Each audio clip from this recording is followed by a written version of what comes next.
अरे कौन है? कौन थाला पत्थर फेंकता है? अरे बोलता क्यों नहीं? कहां छिप गया? चेयर। अशोक जी, हमने कहा था ना कि हम बहुत जल्द एक ऐसा कारनामा करेंगे कि देखते ही देखते मालामाल हो जाएंगे और करोड़ों की दौलत हमारे पांव में बिखर जाएगी। हाँ? ये रही उस अनमोल खजाने की चाबी। लेकिन ये क्या है? यह है हमारे सारे देश की मौत का सामान और हमारी नई जिंदगी का आगाज।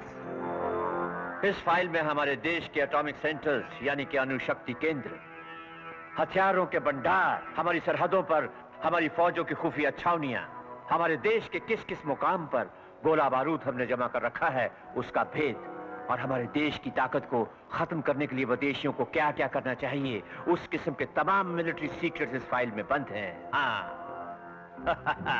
और ये फाइल लेकर कल ही तुम उस मुल्क के लिए रवाना हो जाओगे जिसका जिक्र मैं तुमसे कर चुका हूं, और उस आदमी के हाथ दोगे जिसका नाम भी मैं तुम्हें बता चुका हूं।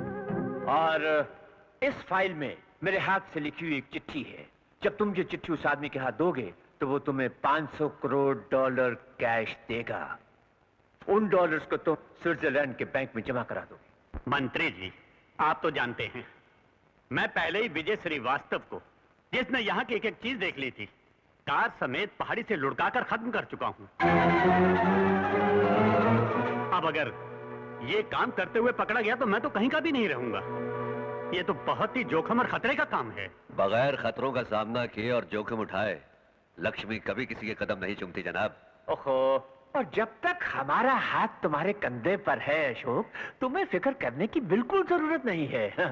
और हम अपनी और तुम्हारी फैमिलीज को स्विट्जरलैंड में बसाने का और वहां के नागरिक बनाने का पूरा इंतजाम कर चुके हैं। बस हिंदुस्तान से तुम एक बार बाहर निकल गए तो दुनिया का कोई भी कानून हमारा कुछ नहीं बिगाड़ सकता, समझे? जी।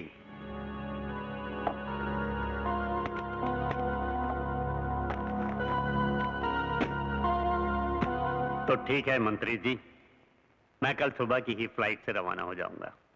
लेकिन अशोक, इस बैग को बड़ी सावधानी के साथ लेकर जाना, क्योंकि इस बैग में हमारे देश की किस्मत है जिस पर हम बहुत जल्द बदकिस्मती की मोहर लगाने जा रहे हैं। आप फिक्र न कीजिए मंत्री जी, इसे मैं अपनी जान से भी ज्यादा संभाल कर ले जाऊंगा। I am sure, I am sure.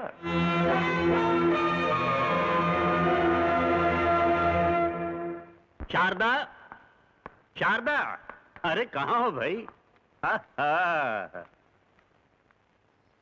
क्या बात है धर्मपत्नी, आज पहुंच हुए जा रहे हैं? अरे इतनी जल्दी भूल गए? यही तो वो दिन है जिस दिन गले में मंगलसूत्र बंधवाकर, मांग में सिंदूर भरवाकर, आपके साथ अग्नि के 7 फेरे लेकर आपकी धर्मपत्नी बनने का सौभाग्य मिला था मुझे। और इसी दिन के लिए तो आप 1 हफ्ता पहले लंदन से दौड़े दौड़े चले आए थे।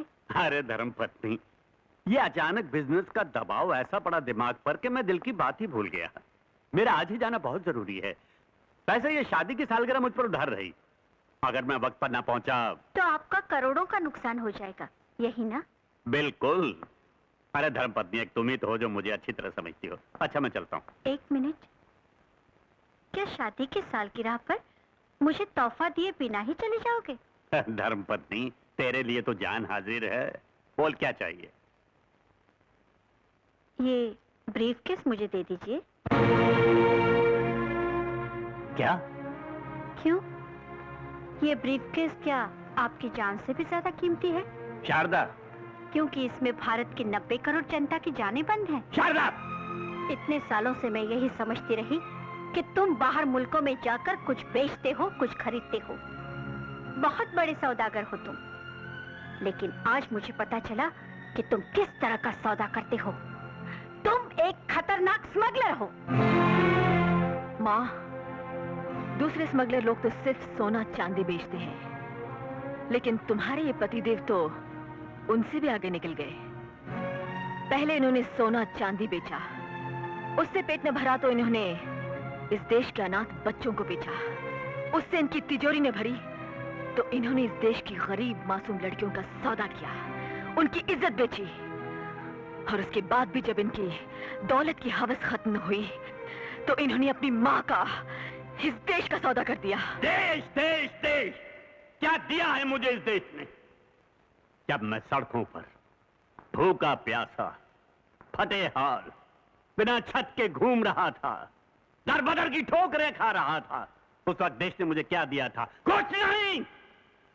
आज मेरे पास जो कुछ भी है वो सब मेरे बलबूते से है, मेरी मेहनत और मेरी अकल की कमाई है। मुझे इस देश से कोई हमदर्दी नहीं। एक खूनी भी अपने खून करने के जुर्म में सफाई पेश करता है और दावा करता है कि उसने जो खून किया है ठीक किया है। एक डाकू अपनी डकैती की वजह बताता है और कहता है कि वो सही कर रहा है। लड़कियों का शरीर बेचने वाला दलाल कोई न कोई वजह बताकर अपने धंधे को जायज ठहराता है। उसी तरह आप भी अपने देशद्रोही होने की सफाई पेश कर रहे हैं। मैं सफाई पेश नहीं कर रहा हूं, हकीकत बयान कर रहा हूं, अपनी जिंदगी के तजुर्बे बता रहा हूं, और इन्हीं तजुर्बों के बिना पर मैंने ये फैसला किया है कि मुझे क्या करना है, कैसे जीना है, और मैं अपने इन फैसलों को बदलने के लिए तैयार नहीं हूं। जानती हो आज मेरी क्या पोजीशन है? मैंने सारे बंदोबस्त कर रखे हैं। हम बहुत ही जल्द ये देश छोड़कर स्विट्जरलैंड चले जाएंगे। वहां के बैंकों में मैंने 200 करोड़ रुपया जमा कर रखा है। वो किसके लिए है? तुम्हारे लिए।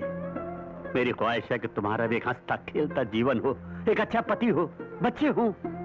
बहुत खूब। भारत माँ को विधवा करके अपनी बेटी की मांग में सिंदूर भरना चाहते हैं आप? इन खोखली देशभक्ति की बातों में कुछ नहीं रखा है, और ना ही इन फजूल बातों के लिए मेरे पास वक्त है। मेरी फ्लाइट का वक्त हो गया है, मैं जा रहा हूँ। नहीं, मैं आपको नहीं जाने दूंगी। भारती, ये क्या कर रही हो तुम? अपने पिता को एक बहुत बड़ा पाप, एक बहुत बड़ा गुनाह करने से रोक रही हूँ। शारदा, कह दो इस पागल लड़की से कि रिवॉल्वर फेंक दे। ये रिवॉल्वर इसके हाथ में मैंने दिया है। क्या? आपको जहाँ जाना है जाइए, मगर ये ब्रीफकेस यहाँ छोड़ जाइए, वरना क्या गोली मार दोगी अपने बाप को? इतनी हिम्मत है तुम में? एक बेटी अपने बाप को कभी गोली नहीं मार सकती, लेकिन इस बाप के अंदर जो देशद्रोही छुपा है उसे मारने की पूरी हिम्मत है मुझ में, और पूरा अधिकार भी। मतलब तुम अपनी माँ के सुहाग को अपने ही हाथों से मिटा दोगी?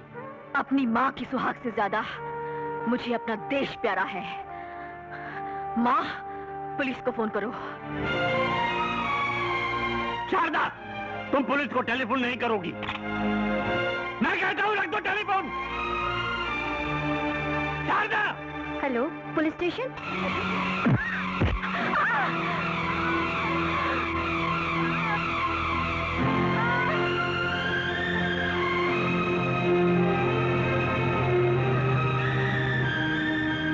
माँ!